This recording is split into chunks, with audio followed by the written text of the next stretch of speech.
Hey guys, welcome to the very first live stream of the Jack Sunday show. So what we're going to do today is a Q&A question, kind of a live stream thing where you can just ask questions and I'll do my very best to answer them for you. The reason why we're doing a live stream today is because I'm not sure if you've been following the news, but last week Texas got completely decimated by the snowstorm. Temperatures got down to around 0 degrees Fahrenheit. And we're just not set up for that kind of cold. The cold here got so bad that all the water pipes froze. People lost power. I think 2 million people lost power in Texas. And tons of people completely got frozen out of the water. So they had no water, no heat. I haven't heard what the death tolls are just yet, but there's no way that many people were without power for that long and didn't lose some lives. So it's been a really, really very hard week for Texas. So with that in mind, we just didn't have the ability to bring in our video guys and all that kind of stuff because everybody was kind of scattered to the wind, just trying to find a place to stay warm. And to make things even more interesting, the week before that, I was in the hospital with COVID pneumonia. So I've been dealing with that this entire time. So trying to recover from COVID pneumonia and then having no power and all that kind of stuff. It just was kind of a perfect storm. So thankfully, our little family is safe. My wife and kids we're doing okay. My COVID's gone, and the pneumonia is basically gone at this point. So I'm feeling much better. So, but it's been a really, really tough week or tough 2 weeks for our family, and certainly the last week has been really, really tough for Texas. So please, if you're the praying type of person, please keep these people, keep us in your prayers, just because there's a lot of people that I think we're going to find out got really, really hurt pretty bad. So if y'all can do anything with the Red Cross or anything like that to donate water, donate food or something, it would really help a lot. So what I'd like to do is, if y'all are watching this, jump in, ask questions. And it makes it a lot easier to answer these kind of things as they happen live. So give us some questions and we'll see what you got to say. Give me just a second here.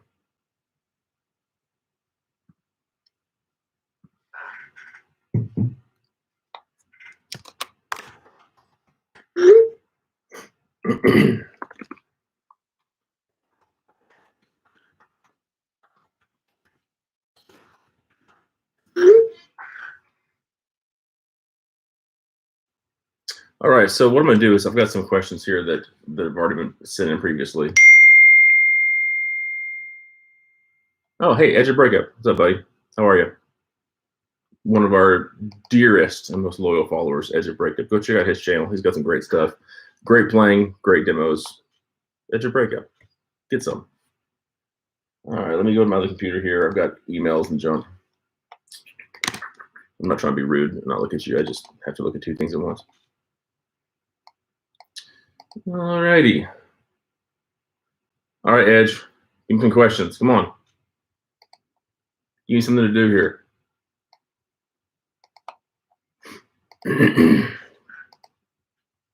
Okay, first question we got. It says Marvel or DC. I'm going to go with neither because I still have sex. That's my answer to that Marvel versus DC question.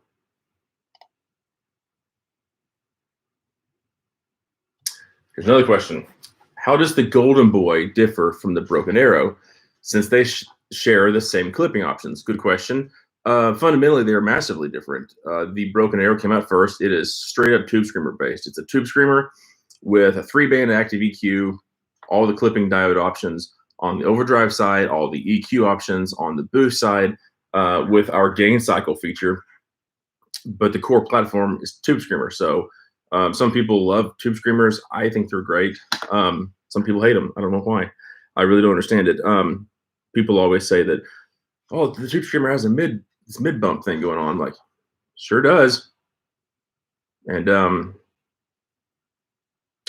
don't know if a lot of people give this a lot of thought, but the instrument that we all play, the guitar, is an extremely mid-centered instrument. So it's really, really helpful if you go ahead and use something that has a mid boost, because it makes you stick out in the mix. And when it's time to shine, to take a solo or whatever, or play a sig lick on a part, you need to stick out. Otherwise, you're just buried in the mix and it's just a bunch of mess. So that's the Broken Arrow. The Golden Boy is straight up like King of Tone, Blues Breaker, that kind of whole family of pedal. So let's see. Yeah, Edge, I agree. He said, I feel like people are just playing a tube screamer into a whistle clean amp. Yeah, that's a good sound. I mean, I've got a twin here that's just clean as it can be. It sounds good with that, but it does sound better when you crank it up. So yeah, very good point. Let's check for some more questions.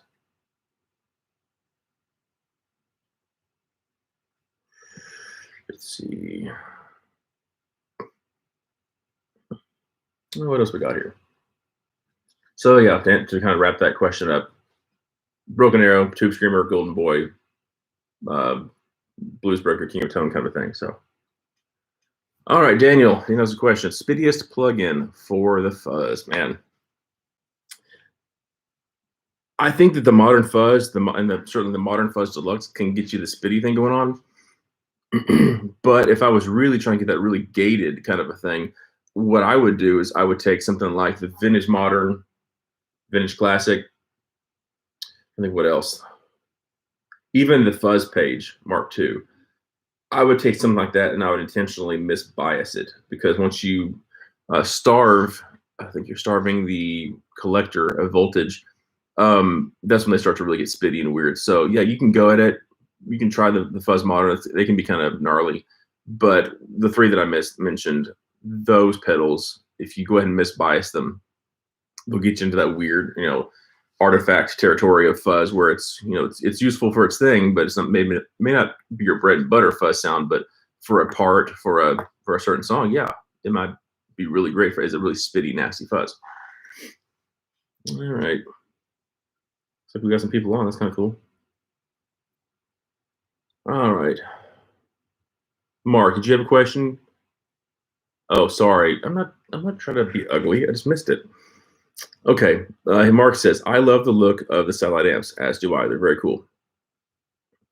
I'm not so familiar of how to define the satellite sound. I'm not either. I'm trying to remember this guy's name who made satellite amps. I forget his name. I apologize. He's a great builder. He's built some really cool stuff. I actually have one of his pedals here. He has this thing called the Eradicator. It's a 2 preamp and a pedal. It sounds awesome. I mean, it's freaking great, man. And it may not have ever been designed for this purpose, but I've used it on acoustic guitar. I was playing live, and I just needed a preamp just to kind of a DI thing and just give it a little bit of juice. And man, I plugged my D28, which is, where is she? She's right there. That's my dad's, actually. It's a 1971 D28 with an LR Baggs dual source in it. I plugged that into the Satellite Amps Eradicator, and holy crap, everyone was like, that is the best sounding acoustic we've ever heard live.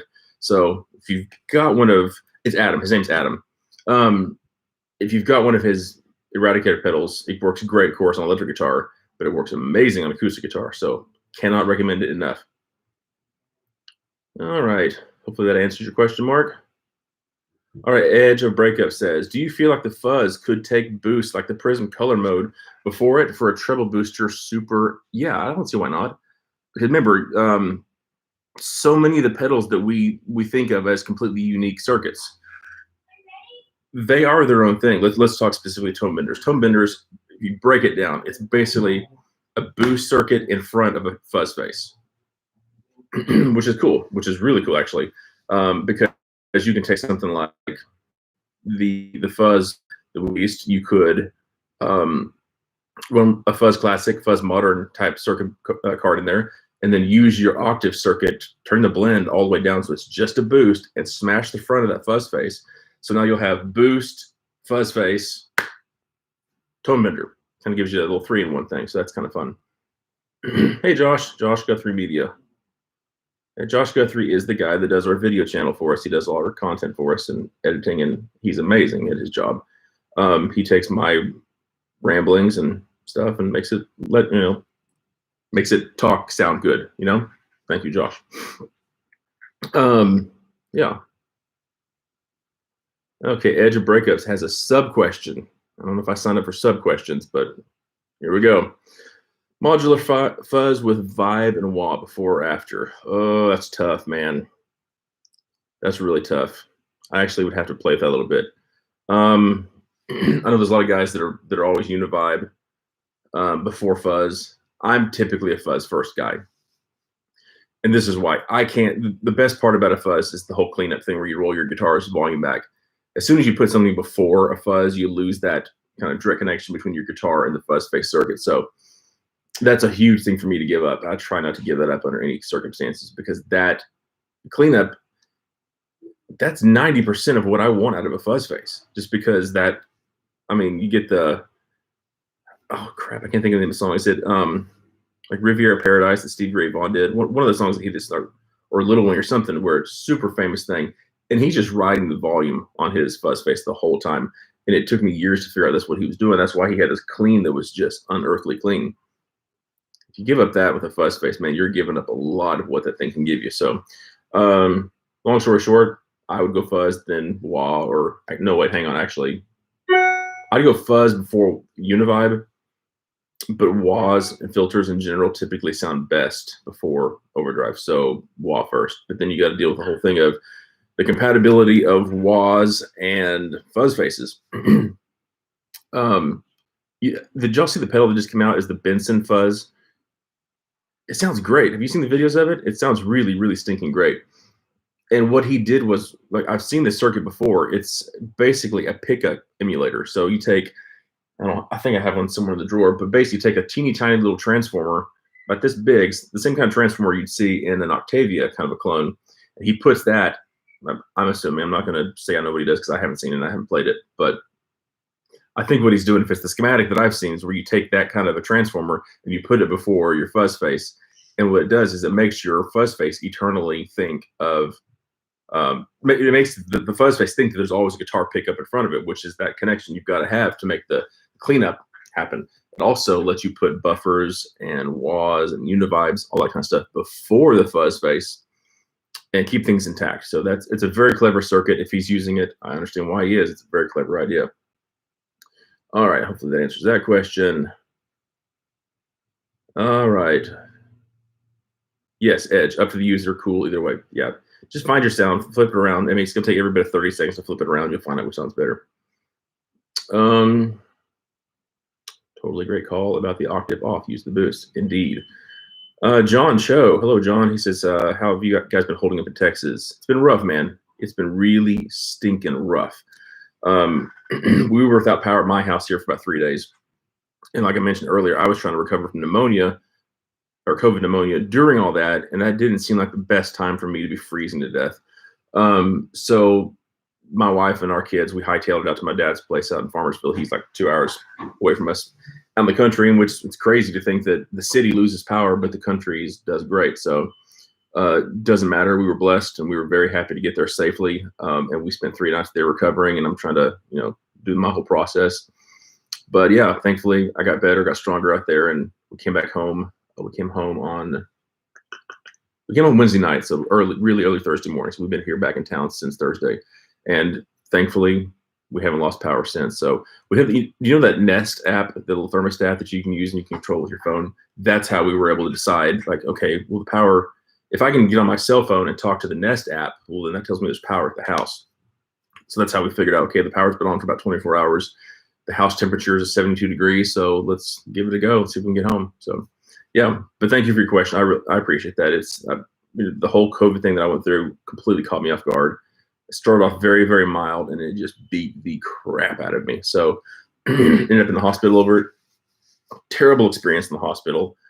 Cannot say worse things about the way I was treated in the hospital, but that's not everybody's experience. That was just mine. But yeah, we're okay. Everyone that I know is safe and sound, and I'm kind of really dreading to hear what the numbers are when they come back. So hopefully the people at ERCOT get their asses handed to them, but with the way they handle things with the power grid in Texas. But anyway, that's another topic altogether. All right, let's see. Can fuzz take buffered input? Yeah, it can. It will change the sound of it, as all fuzz faces do. But I will say this, it's more of a fuzz face thing. It's not necessarily like a big muff problem. So give it a go. More than likely, people are going to run fuzz first anyway because they want the cleanup. Yeah, give that a go. But we didn't put circuitry in it the way Benson. Oh, yeah, Benson. I think that's right. Benson did. Okay, good to know where your mind is with fuzz. Thank you. Hopefully that made sense. It's the best clean ever. You nailed this one. Thank you so much, Edge. Appreciate you. I'm gonna start calling you Edge as if you're in U2. I think you've earned that. Mark says, I'm genuinely sorry. Saw the amp and thought it was a satellite. No, that's a Jackson. And so is this. What's your take on people profiling Jackson amps with Kempers or now Quad Cortex? I have very mixed feelings about this. Yeah, I'm just gonna get on with it. I think it's the Napster. I think it's Napster of amp design. I've got people that ripped off our stuff. They changed the name of it in a really snarky way to let people know that it's still a Jackson, but it's changed it just enough to where there's no legal ramifications of it. Took Photoshopped the logo off the front of the amps. And I said, hey man, this is not cool. You're clearly taking my work and you're profiting off of it by selling it. If you had called me and said, hey, can we do this together as a co-branded thing? Shoot, yeah, man, I love mailbox money. That's my favorite kind of money. But the disrespect of someone taking your stuff and just rebranding it and kind of insulting you along the way, no, it is not cool, even slightly. So I think that there should be, if you're going to take someone's work, and this is the part that infuriated me. I was on some of the forums and people were saying, hey, I'm looking at buying, I forget what amp. Let's just say it was a McFly. It's definitely one of my amps. And this guy was saying, I want to buy a McFly. This guy popped and said, don't buy a McFly, man. Just borrow this guy's over here or go buy one, profile it at my house. We'll share that with everybody and you go take it back, get your money back. What are you doing, man? That's not cool. At least in my mind, when it takes years to learn how to build a craft and you get somewhat proficient at that craft, so that you have a business and people appreciate what you do and spend money on what you do and you use that money to provide for your family. No, that's not a very cool move, man. So that's my perspective on it. It'd be nice to see some sort of a software library of that kind of stuff. But the people who created the original product should get something because frankly, the company's making, Kemper or whomever, they're making money off of borrowing people's work. And I don't think that's ethical. I wouldn't do that to somebody else because I know what it's like to try to make a living in this industry. It's exceptionally difficult. And this isn't mailbox money. This isn't like goofing off money. This isn't guitar money. This is rent money. This is paying taxes money. So that's my perspective on it. Good question, Zach Jackson, which is an awesome name. Okay. Edge of breakup. Once again, this is why I didn't bring that wall. And usually, yes, the Benson is fab. I agree. I've heard demos and nice work, Chris.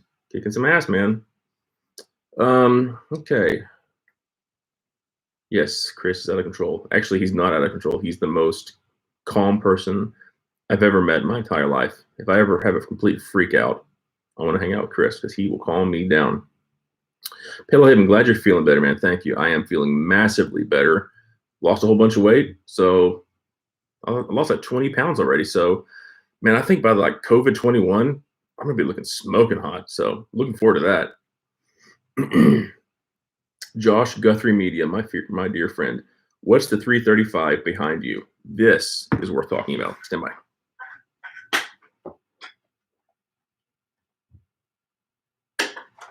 All right, this is my absolute pride and joy. This is a 1963 Gibson ES-335. It's in exceptionally good condition because it's been in the Jackson family since probably 1960 something. What? My father bought this. My grandfather's name is Walter Glenn Jackson. He is the reason why there is music in the Jackson household. Because he and his brother and all his family, they were swing musicians. They played Western swing and all that kind of stuff back in the I guess it'd be 50s and 60s. But this guitar is unbelievably cool. It's cool to me because in 1979, he passed in January of 1979. I was born in May of 1979. So I never got to meet my grandfather, my dad's dad. So by all accounts, by everyone that I've ever talked to about the man, he was a phenomenal human being, great musician, just a farmer, dairy farmer. Like he was a real dude, man. He was straight up a real dude. Took care of his family, didn't matter the cost. So that's the kind of man I admire. A guy that takes care of his family, does the right thing, and has a great reputation and a great name. That was my grandfather.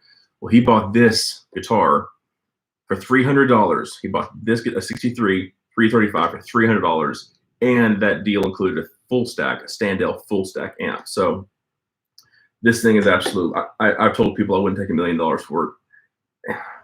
I don't know if that's an accurate statement, but if someone offered me $1 million for it, I would have to actually think long and hard about this, because this is precious to me.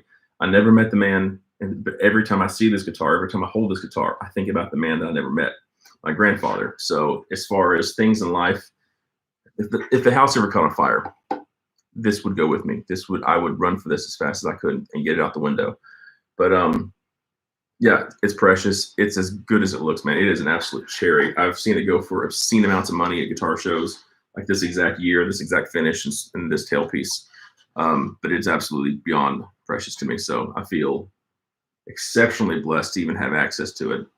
But yeah, these things in life, you don't get these things in life twice. And especially them being purchased by my grandfather, who I never got to meet, this makes it even more valuable. So yeah, this is my precious. So that's it. Let's see if I can not drop it on camera. I had to replace a lot of these hangers on the wall because the other ones kept breaking, and I started to realize that if one of them snapped, it could be very, very bad very quickly. So, all right, Josh, thank you for the question. That's the 335. Hey, Brent, thank you for the kind words, and greetings to you from Texas. Okay, Lex Landis, do you have any plans to make any time-based pedals? I sure do, and you will find out in the near future.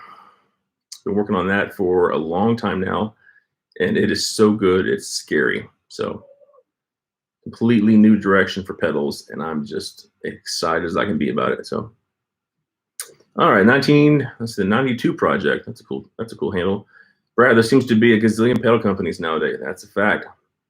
What is the thing you want people to know about Jackson Audio that makes your products different? Amazing question.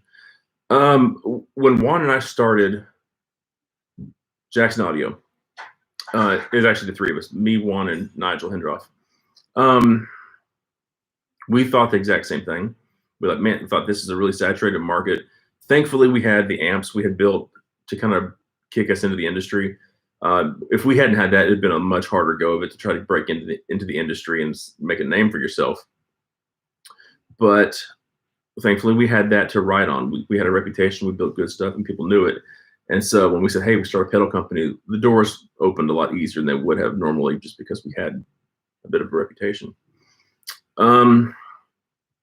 When we started it, it was a very intentional thing about the branding of the pedals, the way things looked. Because as you know, marketing is everything. How you brand a product is everything. You can have the greatest car in the world, and it can get 100 miles to the gallon. But if it looks like trash, no one's going to buy it. And that's just how customers are, and that's how I am. I like beautiful things. I mean, every one of those guitars on that wall I bought, say, the 335, because it does something for me visually. I mean, a Telecaster covers a lot of ground. We've got several Strats, and frankly, the differences between the Strats is, well, rosewood fingerboard, maple fingerboard, that kind of stuff. So people are visual. People, they buy the idea of a product as much as they buy the product itself. And we knew that we had to have our own brand. So we very intentionally decided, well, I'm going to grab one of my stuff. So we very intentionally decided we're not going to do project boxes. They're not going to be bud enclosures or Hammond boxes. We're going to do products. I wish that would, it look a little bit different. Folded metal, that kind of stuff. We wanted to have a look to it. And one of the guiding principles that I always go by with anything, this may sound silly, but it's true. These are things that cross my mind, is if Steve Jobs were alive and he had a pedal company, how would he run his business? What would it look like? How would it operate? I mean, definitely he'd take the headphone jack off of it, because that's actually not Steve, that's somebody else. But that kind of a guiding principle of how it looks, how it works. If it could make Steve Jobs happy, chances are it'd probably be a good product. So I try to keep that kind of stuff in mind as best as I can. So that's why we lean forward pretty heavily on the tech side of things, stuff like gain cycling and switching the clipping modes with all the foot switches, because I think he would do something like that, because it would be a better user experience. So ultimately, the user experience is everything. If you have a product that sounds amazing, it's difficult to use, people are going to find a reason to get it off their pedal board. We don't want that. We want to buy it, have them buy our products once, and never buy another Overdrive pedal again as long as they live. Probably not going to happen, but that is the goal. So, yeah, hopefully that answers your question. Okay, show us the custom shop telly. Good eye. This one is a honey. This, I don't know what year it is, but it is a, what do they call them, customs? Yeah. Custom Telecaster, something like that. Double bound, black, just hot as it can be, man. It's beat up. A lot of this wear comes naturally because that wear didn't come naturally. That's all custom shop stuff there, but still, I put a lot of miles on the guitar. It's got a baseball bat for a neck, which makes me very happy. I have no idea what the pickups are in it. They just work. They're just great. At some point, I may change out the ashtray bridge for something more of like a brass one. The one that I put on my son's Telecaster, I love that bridge. It sounds amazing. So maybe I'll try that. I've heard good things about swapping these out for maybe the Callahams and that kind of stuff. But man, it's an absolute honey of a guitar. I'm not even going to tell you what I paid for because it is criminally low. I ain't going to tell you, $1,500. Probably the best $1,500 I ever spent. But yeah, I dearly love this guitar. She's amazing. It's an absolute workhorse. Never goes out of tune. Just phenomenal. But yeah, I have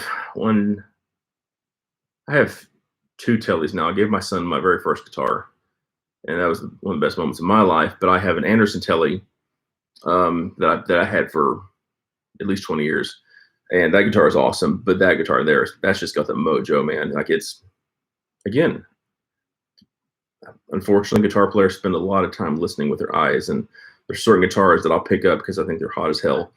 They may not be the best guitar, but they sure are great looking. So that guitar is actually both. So, okay. The Golden Boy pedal is like your Morning Glory kind of pedal. Yeah, as my understanding, the Morning Glory is based on the Blues Breaker. So that would be a true statement. And it's also like the Golden Boy or the Morning Glory, and that is probably our best-selling product by far, and I assume it is for JHS. Okay. Edge of Breakup. As a graphic designer, I super appreciate that you always put design first. It's not first. It's a very close second. You got to have form over function. Like, no, backwards. Function over form. It has to work great. It has to sound great. If you don't pass through those two gates, it doesn't matter how it looks. But it's a very, very, very close second. It has to look good too. Well said, Brad. That deeply resonates with me. Interface design first. It's not exactly what I'm saying, but it's close. Oh man, this is William. Oh man, it's a great way to start any sentence. I passed up on a beautiful channel-bound custom shop Strat a couple years ago for $1,500. I passed up on a custom shop Jazzmaster with matching black headstock for $1,500. I'm not a Jazzmaster guy, not even a little bit. But man, I wish I bought that guitar. My biggest issue with it was this: the tremolo on it. You would play, and it would, as it passed through center, it would go knock, knock, knock, knock, knock, knock, knock. You'd actually hear it click as you're playing it. That drove me up the wall.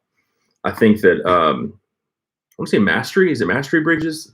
They figured that thing out. So yeah, that would have been the kind of guitar where it was gorgeous, man. It was gorgeous, and I would have had to put a little bit of money into it to get that knocking to go away because I live on a tremolo bar. Like once I figured out how to use them with any degree of subtlety, my pinky is always on the bar, either shaking chords or whatever. I'm still kicking myself in for that, William. I am too. I wish I'd bought it. I was probably doing money. And frankly, I need another guitar like I need a hole in the head because I don't play the ones that I have. But still, more is more. Don't let anyone tell you that it's not. It really is. Okay, Rex Landis, what is your favorite non-Jackson audio pedal? That's a phenomenal question. This one, there's a story behind this one. You know what this is. It's the real thing. The year was 1991. A young Brad Jackson had just started to play guitar.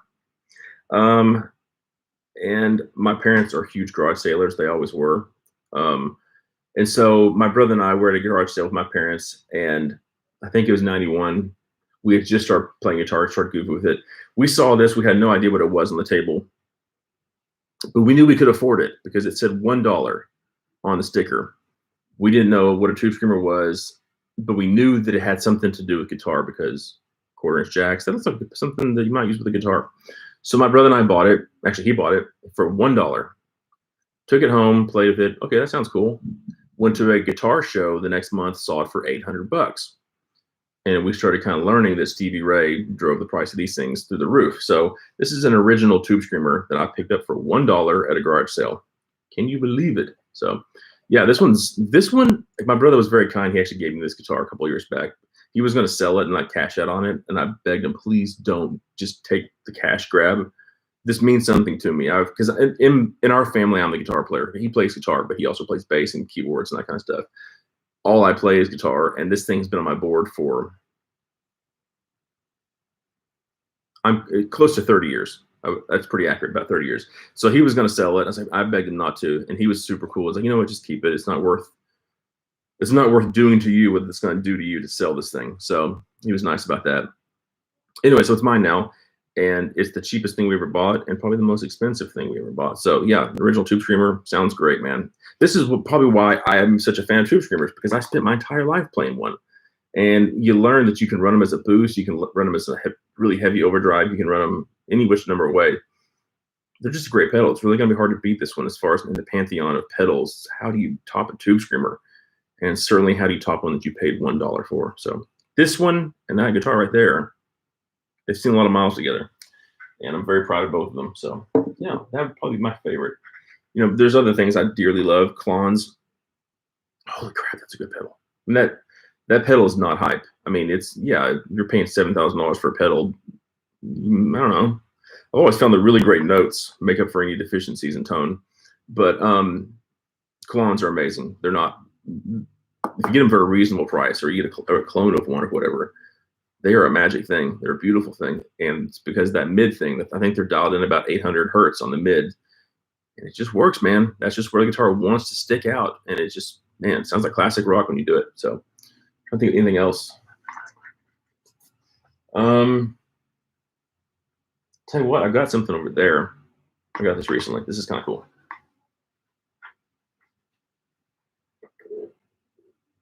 Spent some good money on this one. But this is the full tone, that 80s rack chorus deal. This is basically a tri-chorus thing. So this thing's awesome. I'm a huge Mike Landau fan. I've listened to his stuff for forever. And of course, he was always using this in the 80s and 90s. And so I finally got a reverb, found one for like $1,000. Or I think it was, I offered him $1,000. He took it, and I got it home and thought, well, let's see if this thing is any good. So fired it up, and it was just like, holy crap, that's the sound, man. So it's pretty special, man. So that's another pedal I'm very fond of. So, but there's lots, man. I am such a fan of so many people's work. And if you know me, I'm not competitive against other manufacturers. I don't feel that way towards people. I feel like when my buddies at Walrus released a new pedal, like the day it comes out, I'm texting Colt and Jason going, nice work, guys, you crushed it. And by the way, they did crush it on the reverb, that new reverb pedal they just came out with. Good work, boys. So that's the way I am. I feel like if we're all doing good work, the industry elevates, we all get better. We all get inspired to push that extra 10% harder. And those guys are crushing it this year. And I'm super proud to call them friends. I don't view them as competitors. They're dear friends. I want the best for them, man. If they can sell 1 million pedals a year, God bless them. I want to be a part of that. So that's how I feel about people. I compete with myself. That is my biggest competition, whether it's trying to overcome my own laziness or whatever it is, man. I compete with myself. Can I do more work today than I did yesterday? Can I build a better pedal today than I did yesterday? Can I finish this thing that's been kicking around in my head for months? That kind of stuff. I compete with myself, and I encourage my friends. That's how I run. So I think when we have that kind of perspective in life, that you start to really view people as the same as you. They're fighting the same battle you're fighting. Like, you probably heard that quote that we're all fighting a very difficult battle that nobody else knows anything about. That's a fact, man. Nobody knew us in the hospital when I was in the hospital. I mean, there's a lot of people that are praying for me, thankfully, but you know, the older I get, I don't want to ever be the kind of person that speaks ill of a person or sends anything towards a person other than love and honor. I want to speak honor and love towards everyone I meet. If they're a peer in the industry, man, speak even more love, speak more encouragement, because it's a hard road to hoe. So that's how I am. That's the way I was raised, and I think that there's life at the end of that path. It feels like it. I'm halfway through with this thing, and it feels like that's a good way to go. And I found the people in my life that are older than me, my mentors, they feel the same way, and they wouldn't feel that way if there wasn't life at the end of that path. So that's where I'm trying to keep myself very firmly planted. As John Mayer says, keep yourself where the light is. That's a very, very true statement. It will save you a lot of grief in life. So I encourage everyone I meet. I don't care if they're direct competitors trying to put me under the table. I don't care, because my character demands that I speak life. I speak encouragement towards them. How I respond is my own business. How they respond is theirs. But I'm going to be the guy that speaks life and encouragement, because that's what I want to see more of in the world. And man, this year, God help us. Has there ever been a year where people need more encouragement than they need right now? Where people are shut in their homes, isolated from friends and family? Musicians, they can't play anymore. Like, it's the one thing that they do. It's the one outlet they have. Man, if there's ever been a time for encouragement and to speak life into people, now is the time for that, man. So there's my soapbox for the day. Speak life, speak love to people, because you have no idea how crappy their day's been. If we all did that, it'd help each other out a whole lot. So that's where I'm at. So let me put this back. All right. Mo questions. Incredible deal. Yes, it was an incredible deal for $1. 1,000 on the Klon? No. Is it worth 1,000? Yeah, it's worth 1,000, because you'll sell for 2,000 next month. Okay, is either Mike Genius or Mick Genius? I don't know. With the skills, thanks, COVID. With the skills you developed building amps and pedals, are there any projects outside of music gear you've considered and started working on, like an Iron Man suit? No, but I love building. I'm actually in the process of, my wife and I are building a house. And in that house, well, not in the house, on the property will be a hangar, because I'm going to have an airplane sooner or later. One of my life goals is to build an airplane.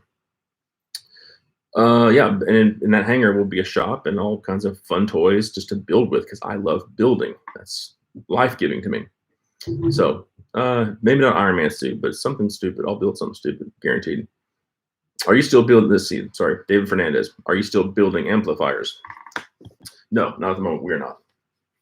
I had the chance to play a Britain 4.0 a few years ago and was blown away. Thank you, David. That is very life-giving. Thank you. I love that amp. I'm as proud of that amp as I'm as proud of anything I've ever built my entire life. That was the first, I always say it's my first big boy project, because before the Britain 4, everything I built was so simple that I could kind of keep it in here.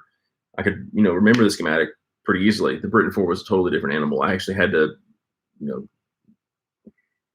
don't think I had a proper schematic drawn out in like a software program, but it was the first proper circuit board I ever made that had, lots and lots of stuff going on.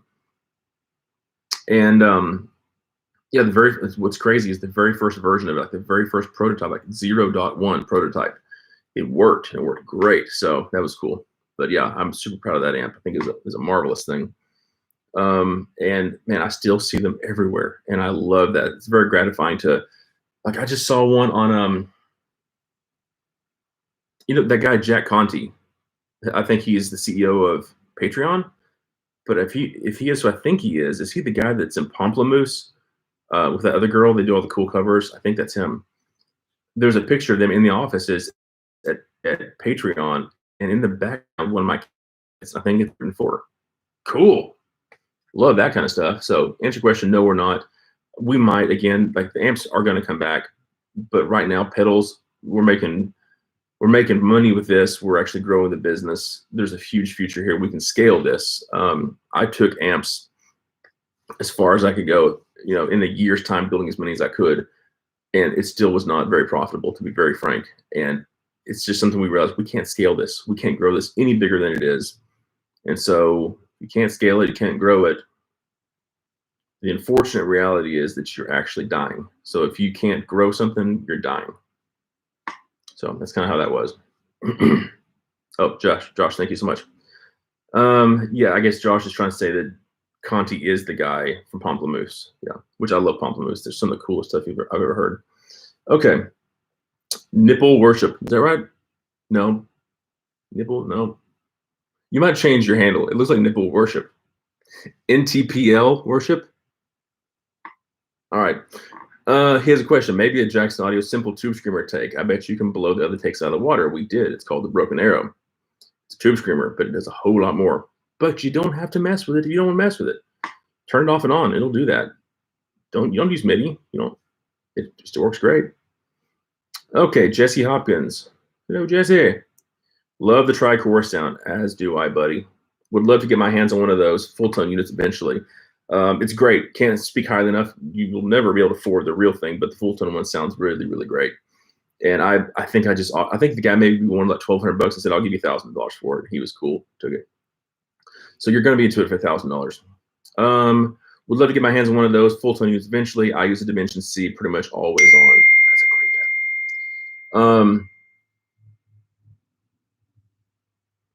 Jesse, he says, no, bro, 1K hertz mid boost. Are we talking about the Klon again? Maybe. Yeah, I could be wrong. I'm always willing to be wrong.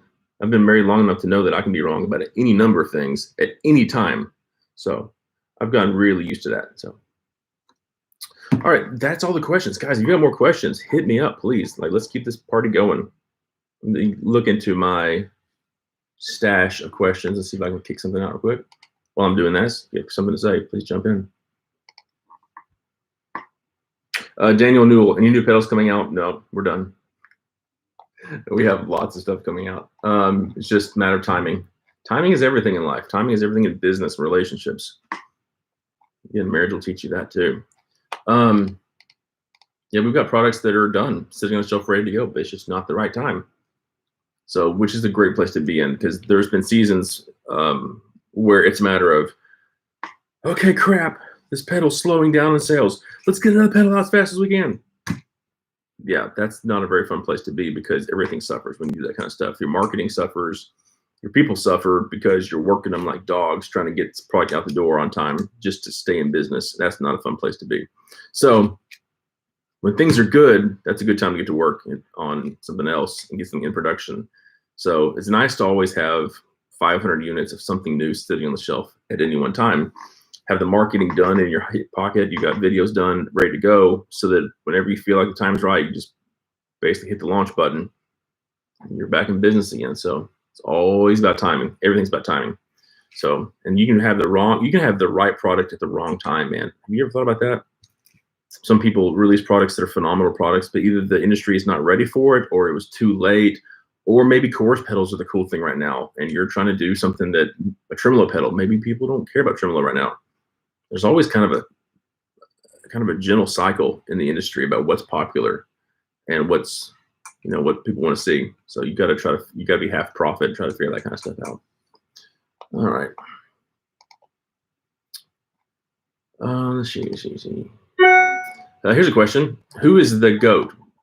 GOAT spelled G-O-A-T, greatest of all time. Who's the GOAT? Looks like MJ or LeBron. So I'm assuming you're trying to say Michael Jackson. So between Michael Jackson and LeBron James, it depends. Better dancer? I'd go with Michael Jackson. Better ball player? LeBron.